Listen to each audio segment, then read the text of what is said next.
Queridos irmãos, unidade de número 4 do livro Hebreus e Epístolas Gerais. Hoje o alvo do nosso estudo serão as 3 cartas escritas pelo apóstolo João. Vamos lembrar, irmãos, João escreveu um dos evangelhos, escreveu o Apocalipse e também escreveu 3 cartas. Nós precisamos diferenciar isso. Evangelho segundo João é uma narrativa da vida e dos feitos de Jesus, escrita pelo apóstolo amado. O livro do Apocalipse é o livro da revelação, mas João também foi instrumento de Deus para escrever 3 cartas, 3 epístolas, e que serão alvo do nosso estudo hoje. E também a epístola de Judas. Favor não confundir esse Judas aí com Judas Iscariotes, aquele que traiu o Senhor Jesus. Nós vamos ver lá no final da aula quem era esse João. Alguns dos irmãos aqui que já leram a primeira carta de João e lembra de algo dessa carta e pode compartilhar conosco? Tem alguém? Numa das cartas de João aí, primeira, segunda ou terceira, um versículo que vocês lembram? Tem alguém? Entrada triunfal de Jesus em Jerusalém. Aí no Evangelho, né, irmão Paulo? No Evangelho. E nas cartas? O mais conhecido é aquele que segue no pecado. Muito bom, versículo, irmãos, conhecidíssimo. E aí, nós vemos o que? Com essa fala do irmão Júlio, que talvez vocês não lembrem que esse versículo está lá em João, mas se nós falarmos os versículos, os irmãos conhecem. Este mesmo, aquele que diz não ter pecado, ele já pecou, e está chamando Deus de mentiroso. Quer ver outro versículo muito conhecido na primeira carta de João? Filhinhos, estas coisas vos escrevo para que não pequeis, mas se pecar, saiba que tem um advogado junto ao Pai, Jesus Cristo. Então, esse texto também é da primeira carta de João. Se confessarmos os pecados, ele é fiel e nos purificar de toda injustiça. Perfeito, irmão. Também é um versículo na carta de João. Outro, muito conhecido: Deus é luz. Esse versículo muitas vezes se torna uma simples frase que alguém diz: Deus é luz. É um versículo bíblico da primeira carta de João. Quer ver outro que a gente usa muito para desejar parabéns para alguém? É o versículo da terceira carta de João, que só tem um capítulo: amado, desejo que te vá bem em todas as coisas. É um versículo da terceira carta de João. Então são textos bíblicos que nós conhecemos, porém nós não lembramos muitas vezes onde está, e estes que nós citamos aqui estão nas cartas escritas pelo apóstolo João. O que nós precisamos entender, irmãos? João é alguém intelectual como o apóstolo Paulo, sim ou não? Não. João é alguém cheio do Espírito Santo e que tem Deus na vida, sim ou não? Claro que sim. Agora, João vai escrever com as suas peculiaridades, com as suas características, assim como qualquer um dos escritores bíblicos. É por isso que nós vemos nas 3 cartas de João uma escrita amorosa. A linguagem de João é uma linguagem diferente da de Paulo, é uma linguagem diferente da do apóstolo Pedro, é uma linguagem diferente da de Judas, que nós vamos ver no final da aula. João escreve em um sentido familiar. É por isso que nas suas cartas, expressões como filhinhos é muito. É assim mesmo, gente? Tem o H aí? Confirma aí. Ele escreve muitas vezes dessa forma: meus filhinhos, meus amados, meus queridos. Por quê? Porque João ficou conhecido como o discípulo amado, o discípulo do amor. Agora, gente, esse João carinhoso sempre foi assim? A Bíblia mostra um João, assim como seu irmão Tiago, filhos de Zebedeu, que eram pescadores, assim como André e Pedro. A Bíblia mostra um João bastante diferente do que esse João, o escritor. Bom, Micael, por que isso? Porque antes do encontro com Cristo, e até ali no começo da caminhada cristã, João era alguém que se mostrava muitas vezes nervoso. Nós falamos muito de Pedro, mas João também tinha um temperamento difícil. Quer ver um exemplo? Sabe aquele bate-papo? Quem é o maior do reino dos céus? Será que é o Pedro? Será que é o João? Será que é o Tiago? Quem começou essa história foi João e Tiago, seu irmão. Foram eles que começaram essa história. Outra coisa que a Bíblia diz de João: Jesus falou para eles: ó, vocês vão a Jerusalém e preparem a Páscoa lá. Porém, vocês vão passar em Samaria e vão pregar em Samaria. Eles falaram: tá bom, Senhor. Eles eram judeus. Judeus e samaritanos não conversavam, não se relacionavam. A Bíblia diz que nenhum samaritano recebeu João. Ele voltou lá no mestre e disse assim: Senhor, eu tenho um pedido para fazer. Diga, João, qual é o pedido? A gente pode orar para descer fogo do céu e matar todo mundo lá? Gente boa, irmãos. Gente fina, o apóstolo João. Ó, top de linha, menino calmo, bondoso. Não pediu nada. Pediu nada. Então, queridos, nós vemos que esse João, que no dia da ceia, na quinta-feira que antecede a crucificação, na sexta, o João que está com a cabeça reclinada no peito de Jesus, o João que é o discípulo amado, ele foi sendo transformado aos poucos, porque no início ele também tinha um temperamento difícil. Agora, aquele João que foi alvo do grande amor de Deus, agora nas suas cartas, ele vai transbordar o amor que ele recebeu. Amém? Amém. Lembra que a gente aprende sempre aqui? Que nós só podemos entregar, nós só podemos dar, nós só podemos compartilhar com alguém aquilo que nós recebemos. Então esse João foi alvo do amor de Jesus. Jesus não desprezou João porque ele tinha esse temperamento. Jesus trabalhou na vida de João e agora ele está preparado a escrever essas cartas. Por isso, queridos, que ele tem essa escrita amorosa. Aqui, ó, estão alguns pontos principais de introdução e contexto das cartas.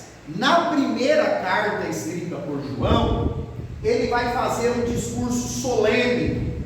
Parece um discurso público de João para um grupo de amigos ou para sua própria família. É por isso que João fala para os pais, João fala para os filhos, João fala para os idosos, João fala para os mais novos. Por que isso? Porque a primeira carta, ela é escrita nesses 5 capítulos que compreendem a primeira carta de João, parece ser uma fala para familiares. E essa primeira carta de João, irmãos, ela é muito linda. Nós vamos ver daqui a pouco alguns pontos teológicos que João trabalha, mas é uma carta profunda. Por quê? Porque João fala do caráter cristão, da pessoa que foi transformada, que saiu das trevas, foi para a luz, da necessidade de nós amarmos uns aos outros como Cristo nos amou. Gente, vamos lembrar uma coisa aqui. Qual é o maior mandamento? É muito pertinente. Amar a Deus sobre todas as coisas. Amar a Deus sobre todas as coisas. Vocês vão de lembrar comigo que um dia Jesus aprofundou o mandamento do amor. Porque Jesus disse assim: amar a Deus sobre todas as coisas e amai uns aos outros como eu amei vocês. Aperta, não aperta, irmãos? Muito. Porque tem gente que não se ama, concordam comigo? Sim. Tem gente que está num estado assim tão ruim, tão mal, às vezes tão sem Deus, às vezes em um estado emocional tão ruim, que a pessoa não consegue amar a si, não consegue amar o próximo. Aí Jesus disse: é o seguinte, você pode até não amar a si nem o próximo, mas você vai precisar amar o próximo como eu amei vocês. Porque alguém pode dizer: eu não amo meu próximo porque eu não amo nem a mim. Tá bom, mas o mandamento é: amai uns aos outros como eu amei vocês. E nós já aprendemos aqui que o amor, existe um sentimento? Existe. Agora, o amor apresentado na Bíblia, ele tem mais a ver com entrega e sacrifício, a decisão de amar, do que sentir o sentimento de amor. Então Jesus está dizendo: olha, o que você deve expressar pelo outro é exatamente aquilo que eu expressei por você. E João martela muito isso na primeira carta, e nós vamos ver alguns detalhes daqui a pouco. Na segunda carta, irmãos, João vai fazer um alerta sobre essa vida do amor, e ele já vai indo para outro assunto, que é o combate. É um alerta, é uma luz vermelha para que a igreja tomasse cuidado com os hereges. Gente, quem são os hereges? São aqueles que ensinam heresias. E o que são heresias? Ensinos que contradizem as doutrinas da Bíblia. O exemplo que eu sempre dou aqui para vocês, para ficar muito fácil: Jesus era 100% Deus e 100% homem, sim ou não? Sim. Se eu apareço pregando que Jesus era só homem ou só Deus, eu estou pregando uma heresia, que eu estou contradizendo uma doutrina fundamental do Evangelho. Quer ver outra? Jesus nasceu de uma virgem. Jesus foi gerado pelo Espírito Santo. Aí aparece alguém dizendo: não, na verdade José e Maria ali se deitaram, e aí Jesus, essa pessoa está pregando contra a doutrina do nascimento virginal do Salvador, que é uma doutrina fundamental do Evangelho, e aí se constitui uma heresia. E quem prega heresia é herege. Ninguém, irmãos, no planeta, até os pregadores de heresias, eles não querem ser chamados de hereges. É uma palavra pesada, uma palavra dura. Mas se uma pessoa está ensinando doutrinas contrárias ao Evangelho de Jesus, não há outro nome para esta pessoa. E João vai fazer um alerta na segunda carta, para que a igreja vigiasse e vigiasse muito com essas pessoas. Depois, João, na sua terceira carta, ele faz uma ligação com a segunda carta, porém não é escrito para uma igreja, e sim para uma pessoa, que é esse personagem bíblico chamado Gaio, e daqui a pouquinho a gente vai falar um pouco mais de quem era Gaio e o que ele fez para João chamá-lo de amado. Vamos avançar. Ainda no capítulo 1, já falamos um pouquinho aí sobre a personalidade de João, quando ele era a velha criatura e depois que ele foi transformado. Mas eu queria falar com vocês aqui nesse ponto, para fechar o capítulo 1 da unidade 4, sobre a questão da canonicidade. Gente, vamos lembrar, quando a gente fala de canonicidade, ou termo mais conhecido, canon, os irmãos lembram o que era? Tem alguém que lembra e quer compartilhar? Isso, bom Jonathan, perfeita a resposta. Quando a gente fala da canonicidade de um livro da Bíblia, significa que esse livro foi inspirado pelo Espírito Santo. Gente, todo livro escrito é um livro inspirado pelo Espírito Santo? Não. Por exemplo, nós estamos aqui com um livro teológico nas mãos. É um bom livro, sim ou não? Sim. Foi um livro muito bem escrito, sim ou não? Sim. Deus capacitou este irmão, este mestre a escrever? É claro que sim.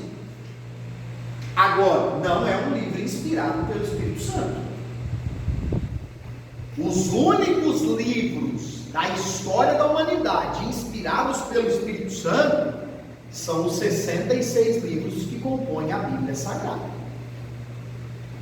E é aí que aparece esse nome de canon. Irmão Micael, por que esse nome? Muito simples. Porque no tempo da Bíblia não existia um metro para medir as coisas como nós temos hoje. E hoje já tem até o metro eletrônico, né? Que não precisa nem de fita métrica mais. A laser, muito bem lembrado. Metro hoje é a laser.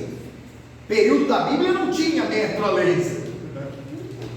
Então o que eles usavam? Eles usavam uma vara chamada cana, uma cana de medir, por isso o nome cânon, e com essa vara eles mediam as coisas e visualizavam o comprimento que aquilo tinha. Pegaram os livros da Bíblia e passaram a analisá-los. A igreja passou a analisar os livros da Bíblia como se analisa um terreno que vai ser medido. E por conta disso, quando chegava num livro, lia ele e via que tudo ali estava em acordo com os ensinos de Cristo, diziam: esse livro pode entrar no cânon. Então é por isso que tem esse nome.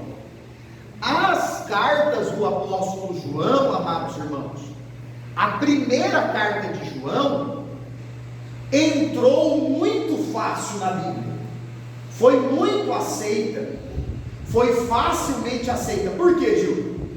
João escreve assim: o que vimos, vamos repetir isso? O que vimos, o que ouvimos, o que apalpamos, ou tocamos, isso testificamos.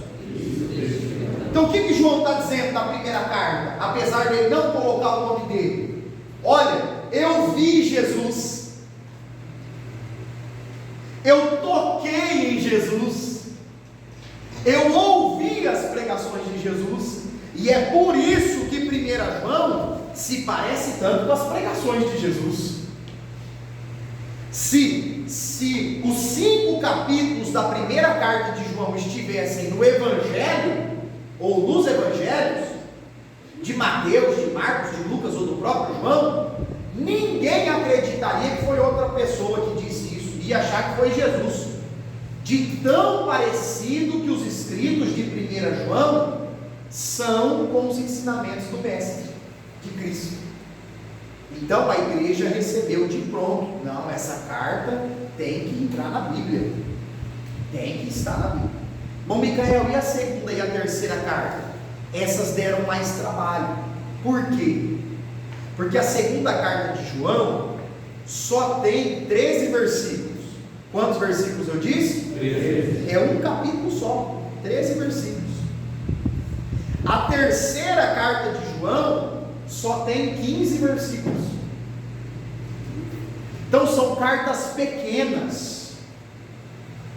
E por conta do tamanho, durante um tempo a igreja, alguns líderes questionavam: será que é inspirada? Será que não é? Agora, o que nós aprendemos aqui, irmãos?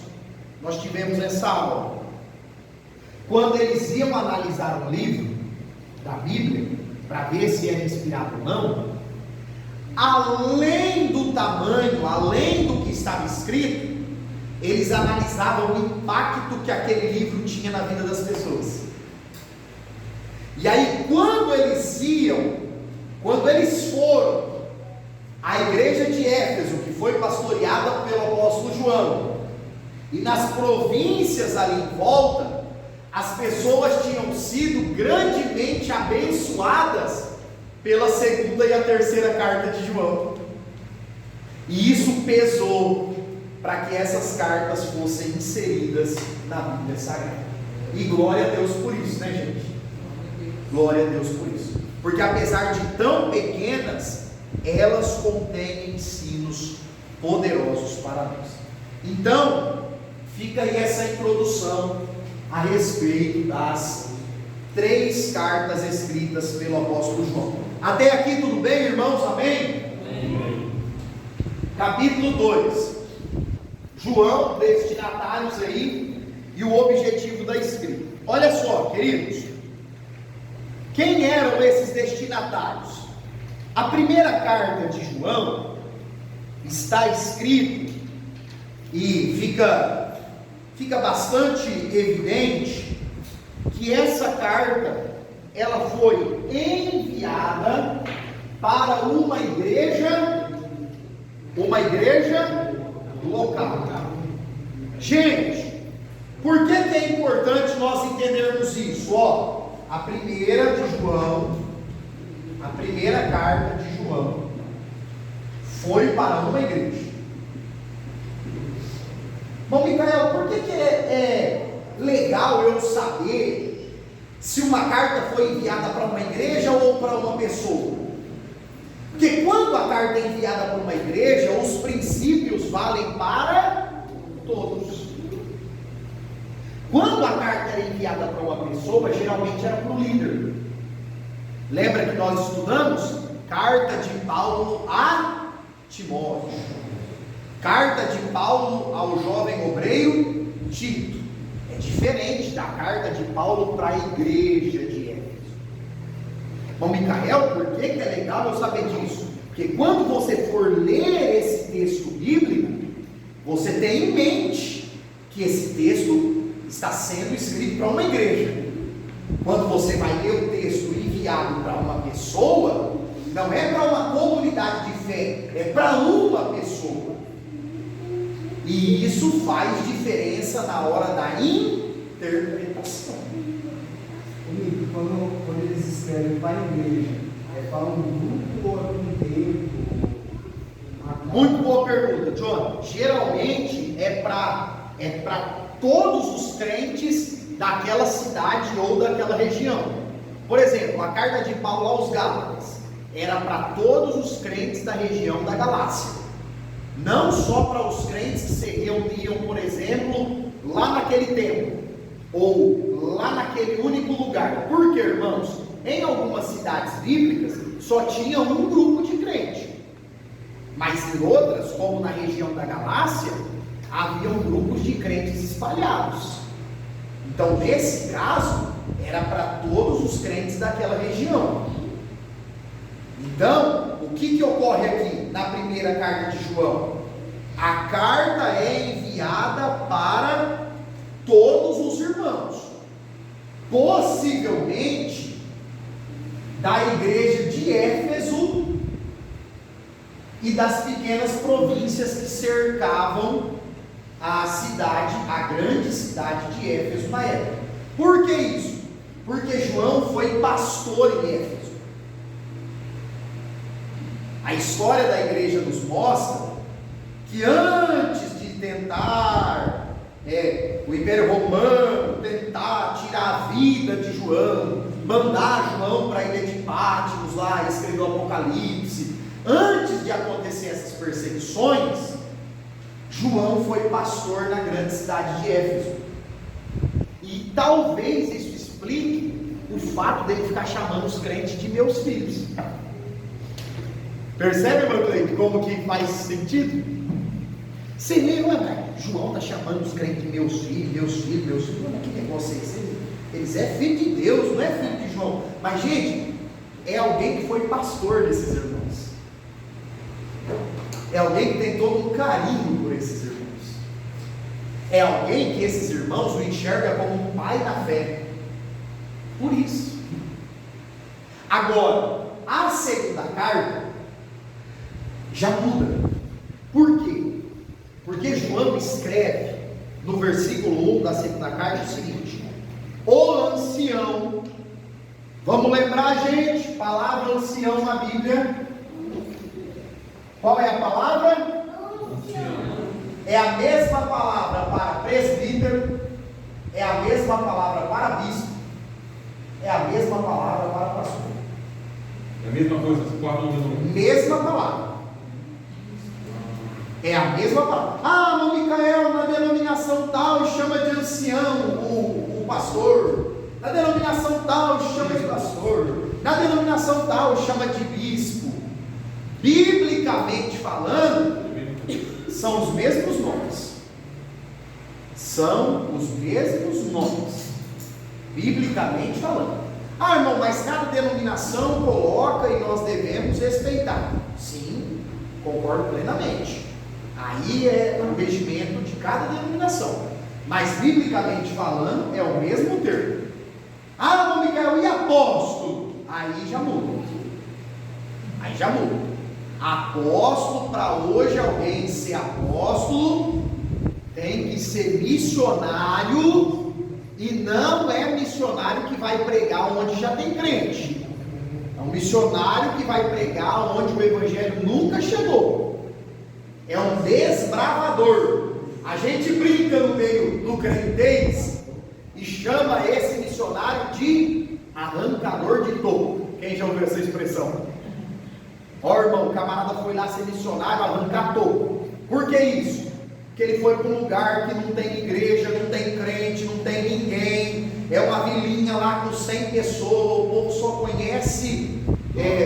conhece religião doida, ninguém nunca pregou Jesus lá, e esse irmão vai lá, esse merece ser chamado de apóstolo, esse sim. Ah, não, abriram uma igreja lá no Brás, lá em São Paulo, tem uma igreja cada esquina, o apóstolo. Não é o apóstolo. É o pastor, bispo, ancião, os presbíteros, mas apóstolo não. Apóstolo não. Amém? Amém. O senhor ia falar, irmão Rogério? Você falou arrancar toco aí. Tem terreno, para você plantar, tem que arrancar um toco. E nesse toco tem raiz. Exatamente. E dá trabalho. Dá trabalho. Então, hoje está na moda, né? O povo quer se chamar de apóstolo, mas ninguém quer ir pregar lá nas Ilhas Maldivas, lá, que é o país que mais a maior perseguição do mundo é nas Ilhas Maldivas. Por quê? Porque não tem onde o missionário fugir, são ilhas. Ou o missionário vai pregar lá e tem um jato para fugir, ou ele vai ser morto, porque não tem para onde fugir. E o que é que domina lá, as Ilhas Maldivas? Islamismo. Os muçulmanos dominam lá, Alá. É o Deus Alá e pronto. Falou de Jesus morto. Aí, queridos, olha só. O ancião, estou lendo o texto. Segunda carta de João, versículo 1. O ancião, a senhora eleita e a seus filhos. Ou seja, João coloca na segunda carta qual será o destinatário. Quem é que vai receber essa carta? a senhora eleita e os seus filhos. Gente, olhe para cá. Há uma discussão no campo da interpretação bíblica, há um debate teológico sobre quem é essa senhora. Será que era uma mulher? Será que era uma irmã de idade respeitada? Ou será que é um termo carinhoso que João está se referindo à igreja? O fato de João escrever a senhora eleita e aos seus filhos, a melhor interpretação é que ele estava escrevendo para a igreja, para um grupo de irmãos. Mas se um dia você ouvir alguém dizer que pode ser para uma mulher, não há erro nisso. Não há erro nisso. Uma das regras que nós aprendemos na teologia, na hermenêutica, que é a interpretação da Bíblia, é o que a Bíblia não afirma com clareza, eu não afirmo com certeza. Então a gente só afirma com certeza o que a Bíblia dá certeza. O que a Bíblia deixa em aberto, nós não podemos dar certeza. Irmão Micael, mas se foi para uma mulher dos seus filhos que eram crentes, ou para todo um grupo de irmãos, o que vai diferir aí? Nada. Porque se é uma senhora, uma irmã e os seus filhos, e eles eram crentes, é como se fosse para um grupo da igreja do mesmo jeito. Então, na interpretação, não vai interferir em absolutamente nada. Outra coisa, o texto de João, o texto parece ser escrito em pluralidade, para muita gente. Então acredita-se que essa senhora eleita era a igreja do Senhor. E a terceira carta, meus irmãos, o destinatário é um cristão chamado Gaio. Esse nome Gaio, ele aparece na Bíblia por pelo menos 4 vezes. Quantas vezes? 4. Então a terceira carta de João aparece esse personagem aí chamado Gaio. Qual que é o desafio nosso na teologia? Saber se é o mesmo Gaio que aparece 4 vezes ou se é um personagem diferente. Não dá, Marquinhos, para dizer se é o mesmo Gaio ou não. Agora, esse nome aparece 4 vezes em Atos, em Romanos, em Corinto, e aqui em 3 João. Agora, tem um detalhe especial que João escreve, que esse Gaio, irmãos, ele era um crente fiel. Ele era um crente o quê? Fiel. E ele foi muito elogiado pelo apóstolo João. Porque o que aconteceu? A Bíblia mostra que João mandou alguns irmãos, provavelmente missionários, para visitar a igreja, a qual um dia ele foi pastor. Provavelmente queria saber se aqueles irmãos estavam bem. E aí, o líder dessa igreja não era o Gaio, era o Diótrefes. Nome feio, né, gente? Misericórdia. Era o Diótrefes. E este camarada, que era o líder da igreja, não recebeu bem os missionários que João enviou. Ele não quis hospedar os irmãos. O que a Bíblia diz? Que o Gaio foi um hospedeiro por excelência. E vocês lembram do que Paulo escreveu lá na carta a Timóteo, das qualidades de um líder cristão? Uma das qualidades do líder cristão é que ele deve ser hospitaleiro. Irmão Micael, eu não recebo ninguém na minha casa, nunca recebi, nunca vou receber, não gosto de que irmão nenhum vá na minha casa. Meu querido, meu amado irmão e irmã, amém. Você ou eu, se tivermos esse pensamento, nunca poderemos ser um líder na igreja de Cristo. Porque Paulo disse que para ocupar uma posição de liderança, a pessoa e a família tem que ser hospitaleira. Não é sair convidando todo mundo todo dia para estar na nossa casa, mas é, se receber alguém, tratar bem, tratar com dignidade, dar a essa pessoa o que nós gostaríamos de receber se nós estivéssemos na casa dele. Amém, irmãos? Você está fazendo picanha, então. Aí, queridos, o Gaio, ele era um fiel hospedeiro, e é por conta disso que o Espírito Santo inspira João a escrever essa carta aí. E, gente, é profunda, viu? É profundo. Olha como que começa, ó. O presbítero, que é João, o pastor. Olha só, gente, olha a prova do que eu estou ensinando para vocês. Em 2 João, ele começa assim, irmão Marcelo, o ancião. Em 3 João, ele começa, o presbítero. Perceba, é o mesmo nome. É o mesmo nome. Então ele começa 3 João dizendo: o presbítero ao amado Gaio, a quem na verdade eu amo. Olha o carinho que João tem por Gaio. Se fosse hoje, o pessoal mal intencionado falaria de João o que falam de Jonatas, quando Jonatas disse que amava mais a Davi do que as mulheres. Iria falar que o João estava com outras intenções. Então, ó, o presbítero ao amado Gaio, a quem na verdade eu amo. Amado, desejo que te vá bem em todas as coisas, e que tenha saúde, assim como bem vai a tua alma. Ou seja, João sabia que a alma de Gaio ia bem. Por quê? Porque ele recebeu bem aos irmãos, aos missionários. E Jesus já tinha dito, né, irmãos, que quem recebe um dos seus está recebendo aí. Amém?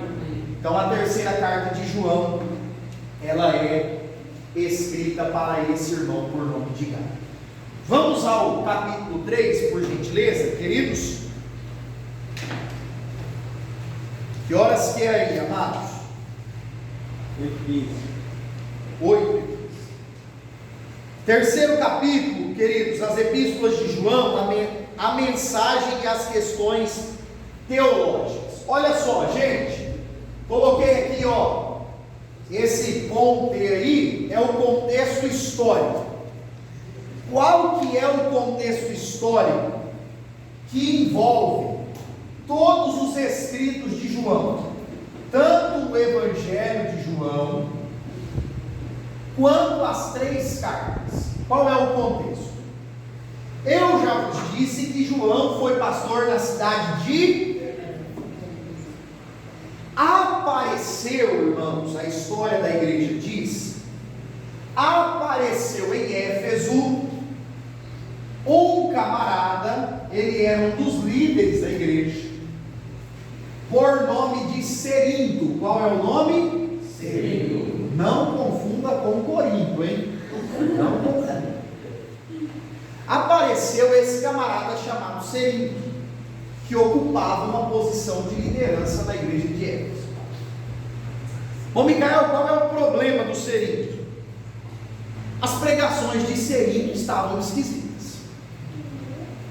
Cerinto começou a pregar que Jesus não era tão 100% Deus e 100% homem como a igreja pregava. Cerinto abraçou, irmãos, a heresia chamada gnosticismo. Quem já ouviu falar disso, diga amém. Amém. O que o gnosticismo pregava? Que os seres humanos bons eram seres humanos evoluídos, que de uma vida passada eles evoluíram e estavam indo em direção ao estado de perfeição. Vocês conhecem alguém que prega isso hoje? Conhecem? Bom, Micael não tem nome de gnosticismo, mas é. São velhas heresias com caras novas. Por isso que Salomão diz: não tem nada novo debaixo do sol. Toda a miséria que a gente vê hoje já existia no passado, mas talvez com outros nomes e com outras caras. Então o gnosticismo pregava que Jesus não nasceu de uma virgem. Jesus não era tão humano quanto parecia. Jesus era um espírito evoluído. Jesus lá na cruz, o que estava ali não era Deus, era apenas o Jesus homem. Pequenos detalhes que alguém poderia olhar e dizer: não, isso não faz diferença. Faz sim, porque contradizem doutrinas fundamentais do Evangelho de Jesus. Ô gente, se Jesus não era 100% Deus e 100% homem e morreu na cruz, ele é só mais um Marte, sim ou não? Sim. E dá para falar que Pedro morreu pior do que Jesus, porque Pedro foi crucificado de cabeça para... Uai, então a morte de Pedro valeu mais do que a de Jesus? Sabe o André, irmão do Pedro? Foi crucificado em uma cruz em X, por isso que chama cruz de Santo André. Irmãos, é muito pior ser crucificado em X do que com o corpo reto. Quer dizer então que André é maior que Jesus? Perceba como é um ensino aparentemente muito assim, muito pequeno, é uma diferença muito pouca, mas que se nós formos observar faz toda a diferença. Se eu disser que Jesus não era 100% Deus, 100% homem, a morte de cruz não valeu nada. Foi só para dar um exemplo de alguém que morreu defendendo a sua fé. Isso Estevão fez, Pedro fez, Tiago fez, Paulo fez, os apóstolos fizeram, os irmãos lá nos países do Oriente Médio fazem todo dia, morrendo por amor a Cristo. Quer dizer então que todo mundo é o salvador da humanidade? Percebe o perigo dessa heresia? E João ouviu dizer que o Serino estava pregando essas bobagens para a igreja que ele havia ensinado. Gente, Jesus é 100% Deus, 100% homem, ele se entregou por nós, a morte não podia tocá-lo, ele não foi só mais um Marte, ele se entregou por amor a nós, por isso que a morte dele é tão relevante, a morte não pôde o deter, ele ressuscitou, e o Serino pregando tudo ao contrário disso.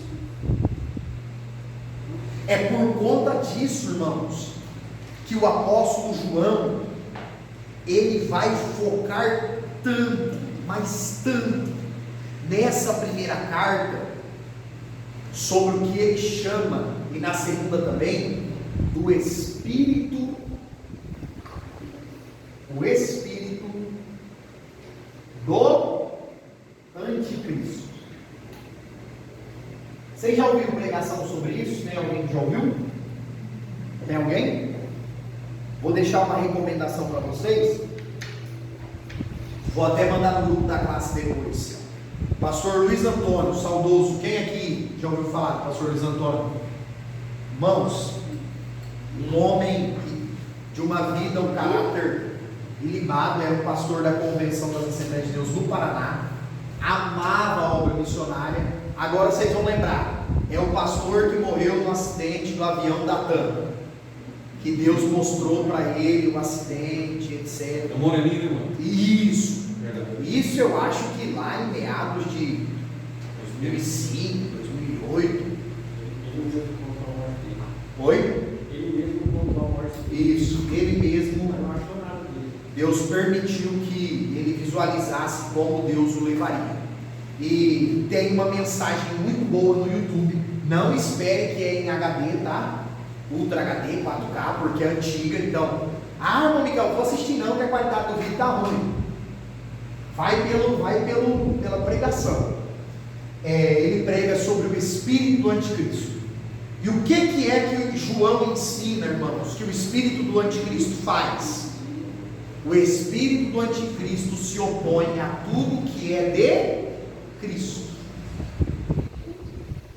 Não necessariamente significa que a pessoa do anticristo já estava viva, mas que o espírito maligno que vai operar no anticristo já opera desde os tempos de Jesus. Quando os judeus queriam tirar a vida de Jesus, qual era o espírito que estava operando neles? O espírito do anticristo. Bom, Micael, hoje o espírito do anticristo opera? Claro que sim. De que forma? Indo contra tudo aquilo que Jesus estabeleceu. Tudo aquilo que Jesus estabeleceu, irmãos, e que o inimigo usa pessoas para ir contra, é o espírito do anticristo atuando. E João diz que todo aquele que nega que Jesus veio em carne, morreu e ressuscitou por nós, está sendo influenciado pelo espírito do... Vocês conhecem gente que prega que Jesus era só mais um líder? Que Jesus era só mais um grande homem? Que Jesus era só mais um profeta? Ah, mas e Deus? Não, Deus, Jesus não era Deus. Deus é só o Pai. O que opera por trás dessa heresia não é simplesmente a mente carnal do ser humano, mas o espírito do anticristo, que nega que Jesus era homem e era Deus. Vamos avançar. Então João escreve, é claro, o Espírito Santo inspirando ele, mas ele escreve para combater as heresias que esse camarada aí, sem nenhum tipo de moral e respeito, pregava, esse camarada por nome de Ciro. Quais são, irmãos, quais são as principais doutrinas combatendo essas heresias dos hereges? As principais doutrinas teológicas apresentadas pelo apóstolo João nas 3 cartas, tanto na primeira, na segunda quanto na terceira. Olha só. Primeiro, João vai ensinar a importância, a relevância da comunhão com Deus. Por isso que na primeira carta ele escreve que Deus é luz, e quem diz ser filho de Deus precisa andar na luz. Ah, não, Micael, quer dizer que eu não posso andar de noite? Não é isso. Vigia. Não é isso. Em que sentido João está falando?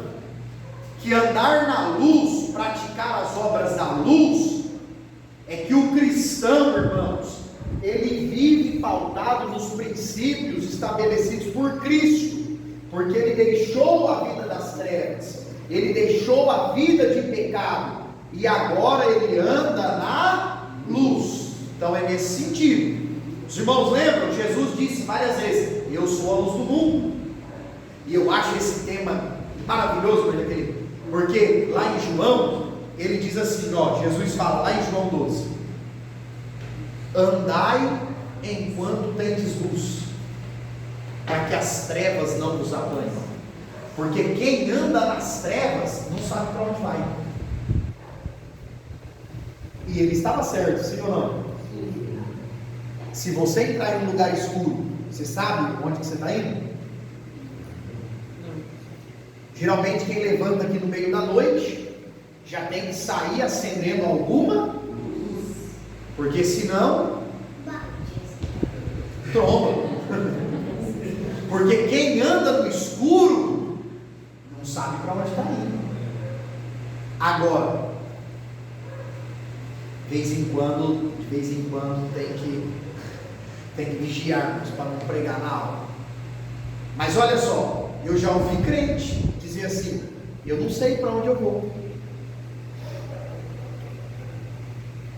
Eu não sei para onde eu estou indo, que caminho que eu estou trilhando. Ô, irmão, peraí. Aí eu preciso que Deus me dê uma luz. Calma aí. A Bíblia diz que quem não sabe para onde está indo é quem anda no escuro, quem está nas trevas. Quem nasceu de novo e anda na luz sabe para onde está indo, sabe para onde vai. Ah, mas Micael, ele sabe para onde vai porque ele é bom? Não, ele sabe para onde vai porque aquele que é o caminho, a verdade e a vida já resplandeceu sobre a vida dele. Amém? Amém. Então, irmãos, pelo amor de Deus, vigia. Se um dia alguém perguntar para você aí, para onde você está indo? Eu sei para onde eu estou indo. Eu estou indo para o céu. Esse é o caminho. Glória a Deus. Jesus é o caminho, a verdade e a vida. Então, Jesus foi muito claro várias vezes em usar essa linguagem da luz. E João vai usá-la para falar da nossa comunhão com Deus. Por quê? Porque muitos crentes diziam que tinham comunhão com Deus e estavam vivendo nas trevas. E aí João escreve que se nós estamos na luz, nós também andamos na luz.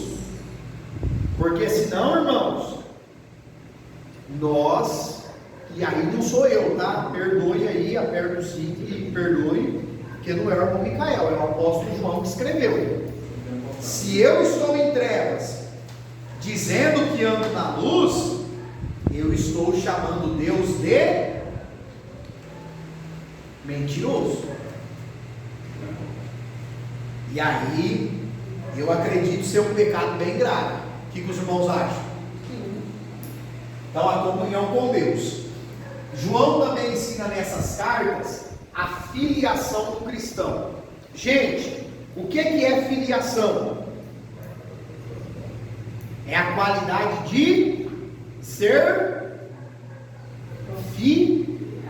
filiação, filho, filiado, filho. Então João também ensina essa doutrina da filiação. Nós que recebemos a Jesus, nós somos filhos de Deus. Nós somos filhos. Nós somos servos? Somos. Mas Deus não nos trata como servos ou escravos. Deus nos trata como filhos. Essa ideia para os judeus, ela era absurda, porque eles tinham medo de chamar Deus de Deus e de lá de Pai. E aí Jesus vai ensinar a oração do Pai Nosso e já começa: vós orareis assim, Pai Nosso que estás nos céus.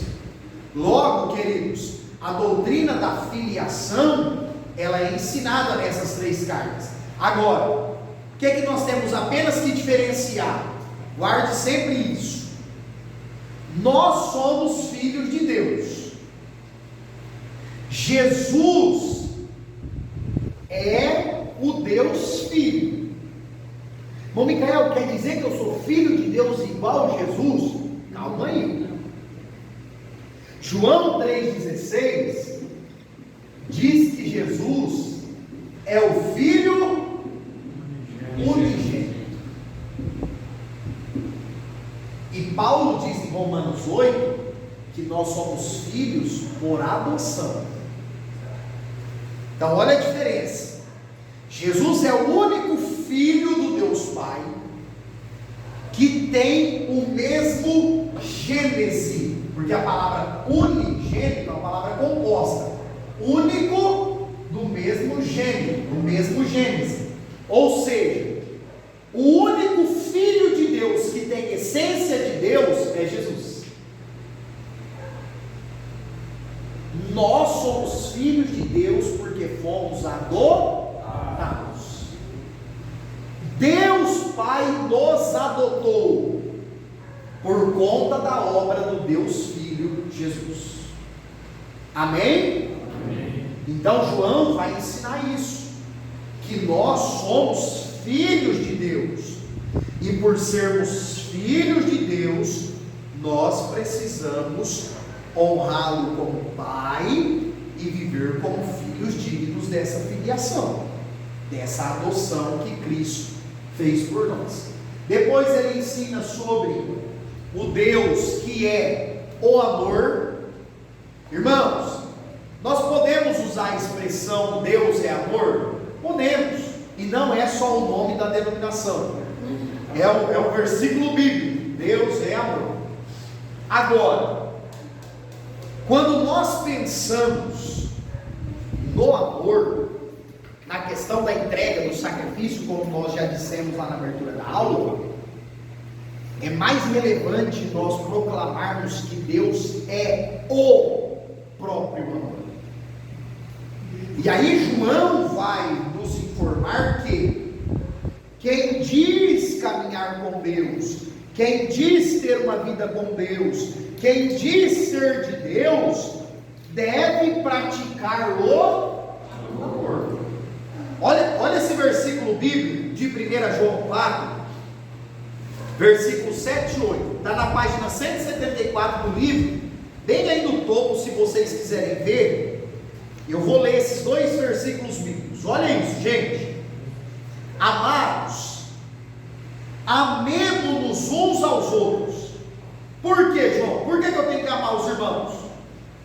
Porque o amor é de Deus, e qualquer que ama é nascido de Deus e conhece a Deus. Aquele que não ama não conhece a Deus, porque Deus é. Aí no 9, irmãos, ele vai explicar o que é o amor na Bíblia. E aí ele fala que Deus entregou o seu Filho Jesus. Vocês conseguem perceber que toda vez que o tema do amor aparece na Bíblia, ele está ligado a sacrifício e entrega? É por isso que alguém diz assim, olha, mas tem pessoa que não serve a Deus e tem um amor muito grande. Ele pode ter muitas obras boas, mas biblicamente falando, a essência dessas obras não é amor, se não conhece a Deus. Por exemplo, se eu pregar que através de boas obras, olha, para ir para o céu, para herdar a salvação, você precisa ficar praticando bons e bons atos e aumentando o seu crédito com Deus, igual a gente sabe que há ramificações religiosas que pregam. As minhas boas obras, elas são sem intenção ou com intenção? Elas são com intenção. Com intenção de quê? Olha, se eu pratiquei tudo isso, Deus não pode me mandar para condenação. Deus é obrigado a me salvar porque eu pratiquei essas boas ações. Agora, o que João está mostrando aqui, gente? Que na verdade só tem amor de verdade, quem conhece a Deus. Quem conhece a Deus. Irmão Micael, eu conheço alguém, ou talvez é muito melhor nós fazermos isso. Eu sou alguém que muitas vezes não amo, não consigo amar.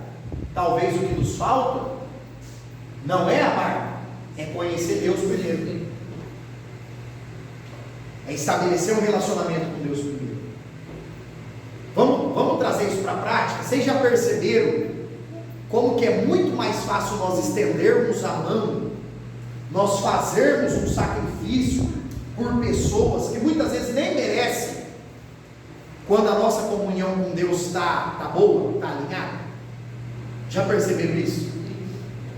Aqueles dias que a gente está orando, lendo a palavra, cheio de Deus, aquela fé, aquela coisa assim que a gente está, crente animado toda a vida. Já percebeu como que é mais fácil de amar as pessoas? E aquela pessoa que fala assim, eu sei que eu vou para o inferno, com certeza. Bom, Fábio, é o primeiro passo para que a pessoa se arrependa e creia em Cristo como o único e suficiente Salvador. Agora, qual que é o problema? A maioria das pessoas que a gente vê fazer isso é porque estão debochando, né? Ou a pessoa, assim, Conhecedora da palavra? não conhece a palavra, mas a pessoa que quer a mãe dele no asilo, deixa pra lá, Deus dará, e fala assim, eu te pude cuidar da minha mãe, mas não quis. Eu sei que eu vou cuidar dele. Então, se essa pessoa, ela tem, e aí a gente vai entrar aqui em Judas agora, que é uma carta muito pouco falada, muito pouco pregada e é muito relevante. Se essa pessoa tem conhecimento da palavra e tem conhecimento de que está errando e escolhe permanecer no erro, ela está indo para o que a Bíblia chama de apostasia. E aí, irmãos, Hebreus 6 e a carta de Judas é muito clara. Para o apóstata não tem volta mais, tá? E aquele que fala. Agora, só para não perder o raciocínio, mas Jaqueline, por favor. O apóstata, ele não tem volta, ele não se arrepende mais. Agora, sabe o que é bom? E glória a Deus por isso. Eu e você não temos um termômetro para dizer que alguém apostatou ou não. Só Deus sabe se a pessoa chegou em um estado de apostasia ou não. Só Deus sabe. E graças a Deus por isso, porque senão a gente ia ficar seres humanos como nós somos. Fulano lá que está afastado, não vou pregar para ele não, hein? Vou convidar mais ele para vir na igreja não. Aquilo já é um apóstata, aquilo já está condenado, aquilo lá já está no inferno. Então, graças a Deus que o ser humano não tem essa capacidade. E a gente não deveria fazer isso nunca. Pode falar. E aquela pessoa que fala assim, eu conheço alguém que fala assim, eu só acredito em Deus e Nossa Senhora Aparecida, né?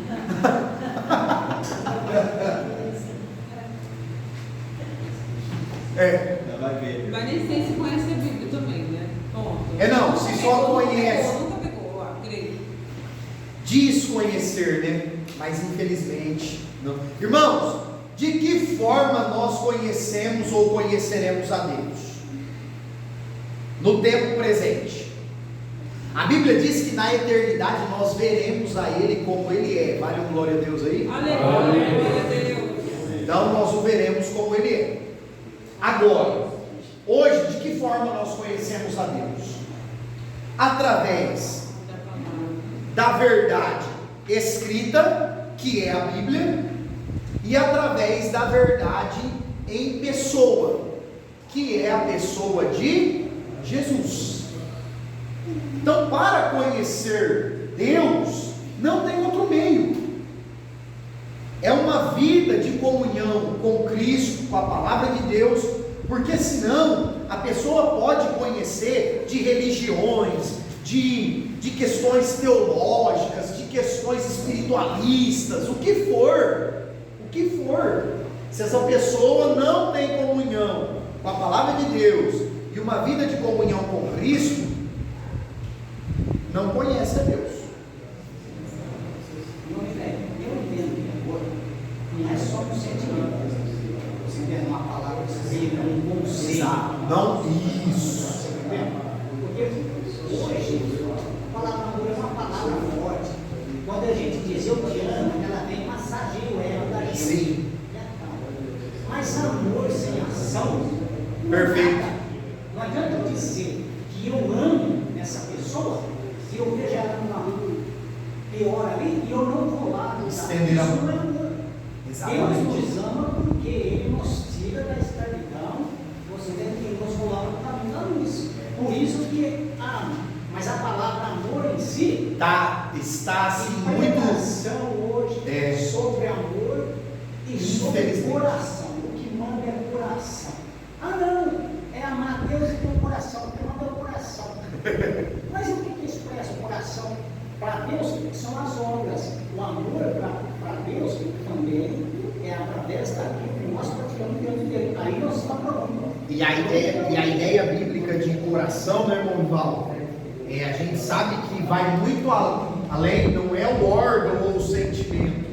A ideia bíblica de coração, irmãos, envolve todas as áreas humanas, envolve o intelecto, os pensamentos, envolve a alma, as emoções e envolve as ações, as atitudes. Quando a Bíblia fala de coração, é o homem como um todo. Então, o que ocorre? Hoje a palavra amor, infelizmente, qual é o conceito? É o amor romântico. É o amor dos filmes, das novelas. Eros que fala. Oi? Amor Eros. No contexto filosófico dos filósofos da Grécia Antiga, não na Bíblia, mas da Grécia Antiga, é o amor eros, que é o amor erótico no sentido físico, e até, Júlio, o amor no sentido da filantropia, do filéu, da amizade, da parceria, marido e mulher e etc. Mas só isso. Só isso. Você quer ver um exemplo, irmãos? Em Marcos 10 tem lá a passagem do jovem rico, lembra? Chegou, se prostrou diante dos pés de Jesus. Senhor, que eu faço para a vida eterna? Olha só que maravilha, ele quer ser salvo, ele quer salvação. Parece que está arrependido mesmo. Aí Jesus fala para ele: você sabe os mandamentos, já cumpriu todos desde a mocidade, então só está faltando um.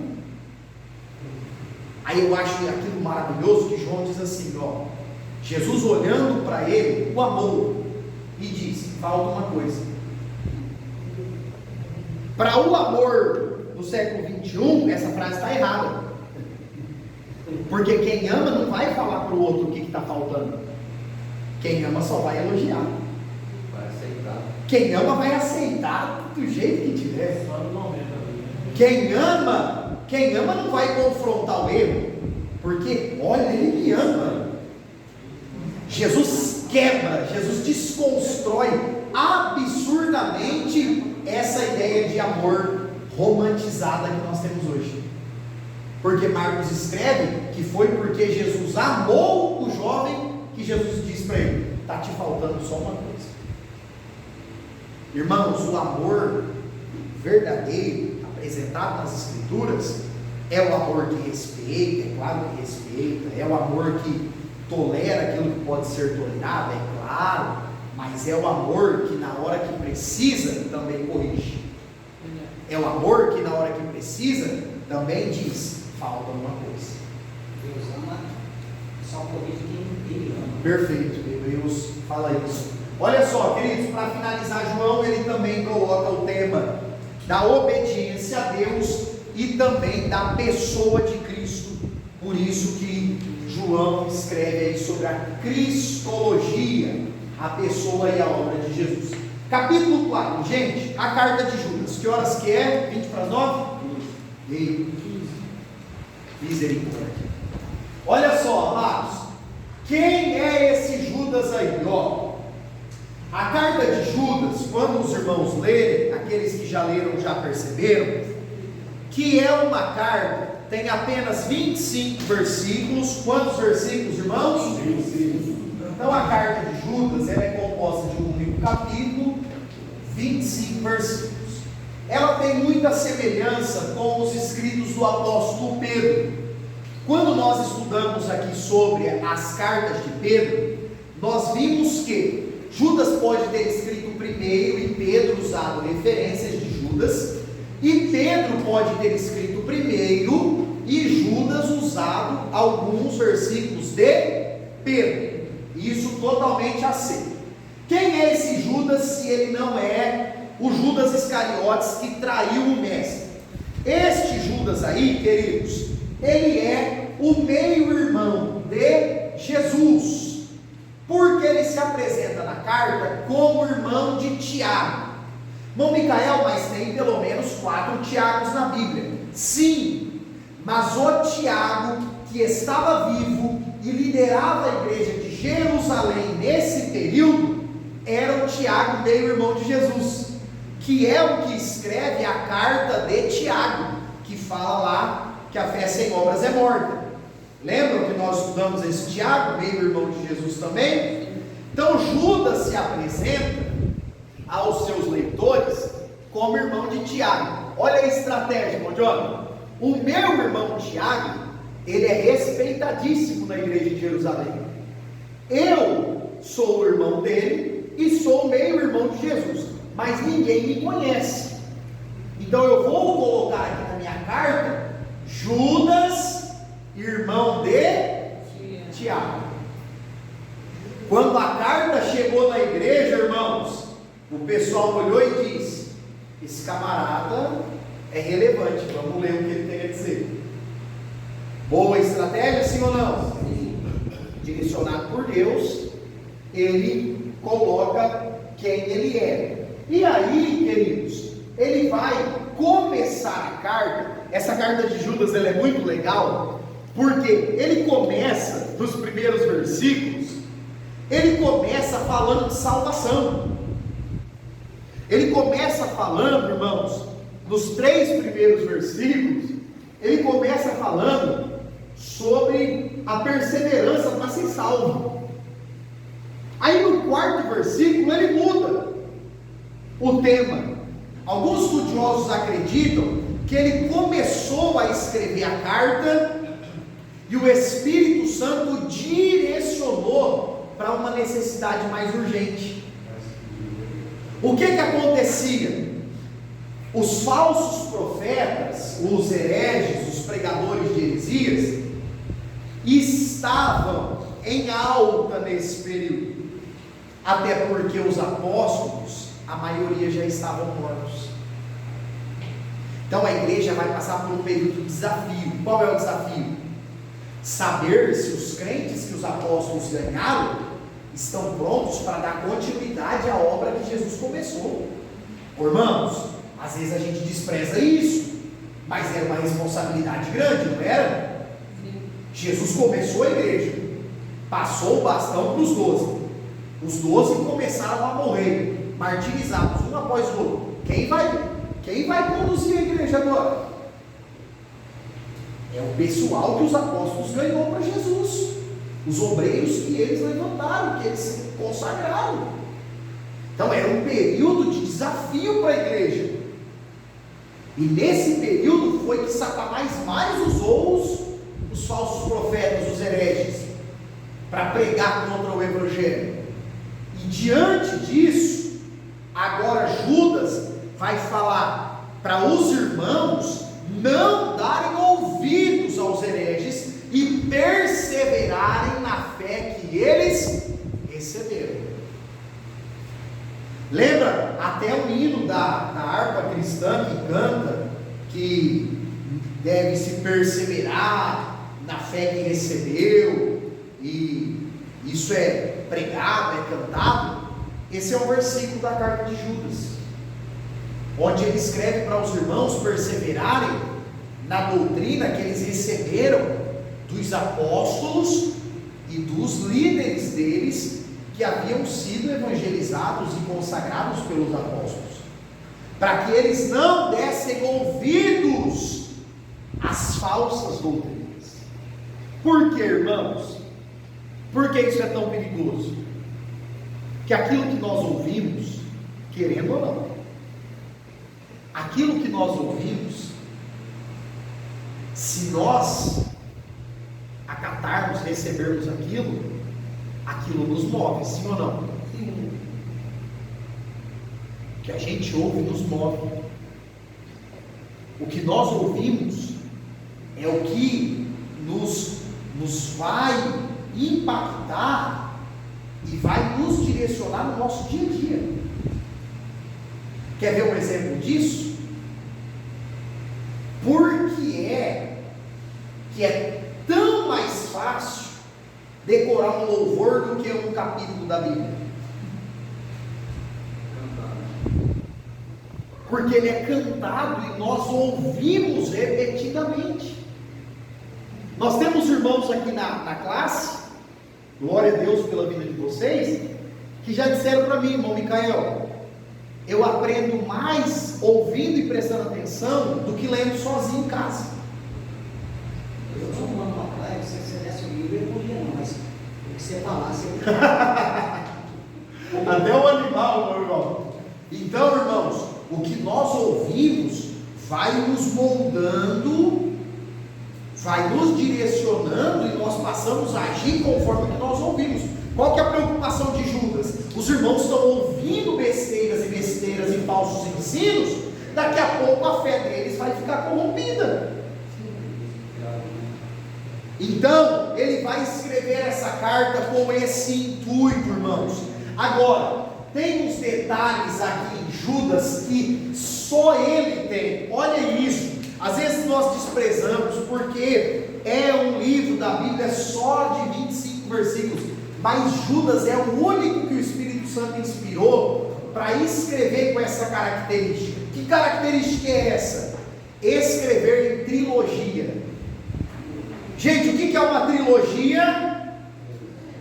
Já viu aquele filme que é o 1, o 2?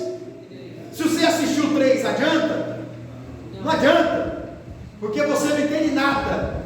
Porque precisa assistir o 1, o 2 e depois o 3. Judas escreve em trilogias. O livro apresenta esse detalhe para nós, na página 180. Olha só, no versículo 2, ele diz que a misericórdia, a paz e o amor lhe sejam multiplicados. Foi a primeira ocorrência que ele escreve com 3 características. Depois, no versículo 11, ele vai falar dos rebeldes, do povo desobediente. Aí ele fala que as pessoas que pregavam as falsas doutrinas, eles andavam no caminho de Caim, no caminho de Balaão e no caminho dos filhos de Corá. Ou seja, ele pega 3 exemplos negativos do Antigo Testamento e fala para a igreja: ó, esse pessoal aí que está ensinando falsa doutrina, eles são como Caim, Balaão e os filhos de Corá. Quem é esse povo, gente? Caim, movidos por ganância; Balaão, movidos pelo erro; e os filhos de Corá, os rebeldes, se revoltaram e morreram no deserto. Então, Judas tem essa característica peculiar, é só dele. Olha que coisa maravilhosa. Depois no versículo 16 também, e no 22 e 23, ele faz essas apresentações aí em trio. Bom, Micael é um detalhe pequeno, mas quando nós vamos interpretar a carta escrita por Judas, faz diferença, irmãos. Faz diferença nós sabermos desse detalhe. Por quê? Ele não está apresentando 3 características distintas, não. Ele está usando apenas 3 exemplos para se remeter ao mesmo povo, que era o povo que estava tentando enganar a igreja, enganar os cristãos. Amém, queridos? E alguns pontos, eu não sei porque é que o capítulo 5 ficou aqui, depois da apresentação, mas olha só, para quem é que Judas escreve? Provavelmente ele não coloca o destinatário na carta, ele não coloca, mas como Judas usa muitos exemplos do Antigo Testamento, ele está escrevendo provavelmente para um grupo de cristãos que saíram do judaísmo, judeus que se converteram a Cristo Jesus como Senhor e Salvador. E por fim, o intuito dele é combater as heresias e dizer a esses irmãos que perseverassem na fé. Queridos, eu concluo a aula de hoje com essa orientação de Judas. A palavra perseverança é uma das palavras mais importantes da vida cristã. Perseverar não é fácil, mas é necessário. Em tudo na vida, e sobretudo na vida cristã, nós precisamos perseverar. O escritor em Apocalipse diz que aquele que perseverar até o será salvo. Então, de nada adianta nós sermos inconstantes, vacilantes, nós desanimarmos facilmente, de nada adianta. A vida cristã é uma vida de perseverança. Ah, não, Micael, mas eu não estou tão animado, eu não estou assim eu não estou tão assim, com aquela fé, com aquela autoestima, aquela coisa, crendo assim, daquele jeito.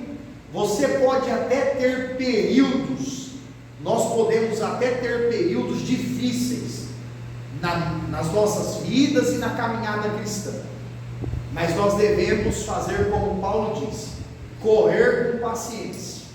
Isso é paradoxal, isso dá um nó, porque geralmente correr significa estar rápido, e Paulo diz, vai ter momento que você não vai correr rápido, vai ter momento que você vai correr com paciência, é só um trotinho, parece até que está parado, mas você não pode parar, nós não podemos parar, isso é perseverança.